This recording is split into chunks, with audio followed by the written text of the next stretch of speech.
মেয়ে যদি সংসারে না টিকতে পাইরা আত্মহত্যা করে কি ফাঁসি দিয়ে মরে, তো পাড়াপুরুষে বলে আহারে মেয়েটা মরে গেল গা, মেয়েটা কত যন্ত্রণা পায় না মরলো, কত কষ্ট পায় না মরলো, আহারে কত হাহাজারি করে, বুঝছেন। আর যদি স্বামীর বাড়িতে সত্যি সত্যি ডিভোর্স নিয়ে স্বামীর অত্যাচার না সইতে পারে, ডিভোর্স নিয়ে যদি বাবার বাড়িতে যায় ওঠে, বাবা মায়ের তে বেশি জ্বলে পাড়াপুরুষের। আহারে স্বামীর ভাত খাইতে পারে নাই, ভালো না, ওই মাইয়া ভালো না, মাইয়া ভালো হইলে আবার স্বামীর এটি বুঝতে বাপের বেতাইনি। মানে মা বাবার থেকে বেশি জ্বলে কে জানেন? প্রতিবেশীর।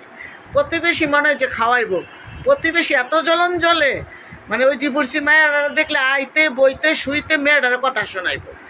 আর যদি আত্মহত্যা করে মারা যায় কত আফসোস করে, মেয়েটা এত ভালো আসছিল, মেয়েটা এত সুন্দর আসছিল, মেয়েটা নরম মনের আসছিল। আর ডিভোর্স নিয়ে যখন দেখবেন বাপের বাড়ি যাইবেন, তখনই দেখবেন কি খেলাটা না আশেপাশের লোকেরা দেখায়। তারপরে দেখান শুরু করে ঘরের বোনেরা, ভাইয়েরা, বাইর বউরা, মা বাবা, বাপেও সারে না কথা কইতে। ভালোই আবার তোর ডিভোর্স দেওয়া দেয়নি, কয় না বন্ধুরা?